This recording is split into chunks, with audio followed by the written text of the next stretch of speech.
Conclut cette journée avec l'intervention du ministre de l'Éducation nationale, de la jeunesse et des sports, Jean-Michel Blanquer, qui nous fait donc l'honneur de prendre la parole maintenant. Et ensuite, bien sûr, notre présidente viendra conclure cette journée autour de la laïcité. Madame la présidente du Conseil des sages de la laïcité, Madame la présidente de la Fédération des PEP, Mesdames et messieurs en vos grades et qualités, je ne peux malheureusement être présent à ce colloque en raison d'un empêchement de dernière minute. Je dois accompagner le Premier ministre dans un déplacement sur justement les thèmes que nous avons en commun. Mais je tenais malgré tout à vous adresser ces quelques mots en cette journée de la laïcité et en cette journée de 115e anniversaire de la loi de 1905. D'abord, je veux saluer très fortement cette initiative de la Fédération des PEP. Les PEP ont travaillé main dans la main avec le Conseil des sages de la laïcité pour construire ce colloque. Et bravo pour cela. Cette journée est une des expressions très concrètes de l'engagement des PEP en faveur de la laïcité. Depuis plusieurs années déjà, et conformément à toutes les valeurs qui vous ont fondé, vous avez engagé des travaux de fond, amplifiés évidemment à la suite de l'assassinat de Samuel Paty, qui nous a tous profondément touchés. Ce sursaut républicain, dont beaucoup de Français ont compris l'urgence, vous l'avez aussi manifesté par la signature dès le 20 octobre, aux côtés d'autres associations de l'éducation populaire, d'une déclaration commune sur la laïcité. Car en effet, l'éducation populaire a un rôle majeur à jouer aux côtés de l'école pour promouvoir et pour faire vivre la laïcité et les valeurs de la République. Si cet engagement en faveur de la laïcité est constitutif de son histoire et de ses valeurs, l'éducation populaire a aussi les outils nécessaires aujourd'hui pour amplifier son action. Car l'élargissement de notre périmètre ministériel avec l'éducation nationale, la jeunesse et donc l'engagement, ainsi que les sports, nous donne désormais les moyens d'agir efficacement sur tous les temps de l'enfant, en proposant plus d'accompagnement, plus de formation, plus de ressources pour tous les acteurs éducatifs. Ce ministère n'est pas un ministère technique, c'est un ministère qui a une âme, et cette âme, c'est l'âme de la République. Et cette âme de la République, nous avons à la faire vivre au travers de l'éducation, mais aussi au travers de l'éducation populaire, autrement dit, au travers de ce temps de l'enfant, de ce temps de l'adolescent, où tant de choses passent par des activités éducatives.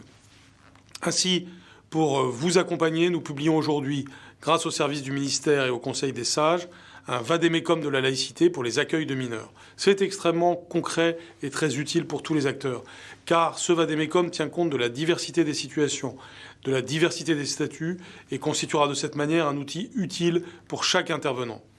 Ensemble, nous devons montrer à notre jeunesse que la laïcité est une chance pour la démocratie, une chance pour nos libertés, une chance pour la République. Elle est une conquête de haute lutte dont nous devons être fiers.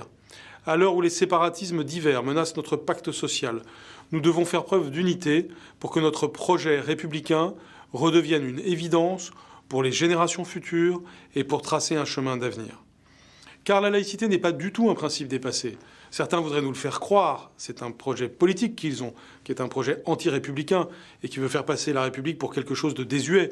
C'est tout le contraire, parce qu'il y a de plus moderne, ce qui concilie à la fois l'émancipation individuelle, la possibilité de vie en commun, c'est la République. Et nous devons être à l'offensive sur ce sujet, à l'échelle de la France, mais je dirais à l'échelle du monde, car c'est un projet humaniste, un projet qui repose sur une conception de l'être humain, un projet de liberté, d'égalité, de fraternité. Ce projet républicain ne doit pas seulement susciter l'adhésion de notre jeunesse, il doit être un facteur d'engagement pour tous. C'est aussi le sens de l'ensemble des actions que nous menons.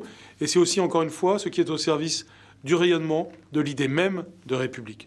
Pour les jeunes, nous avons le service civique qui s'accroît de 100 000 places supplémentaires cette année.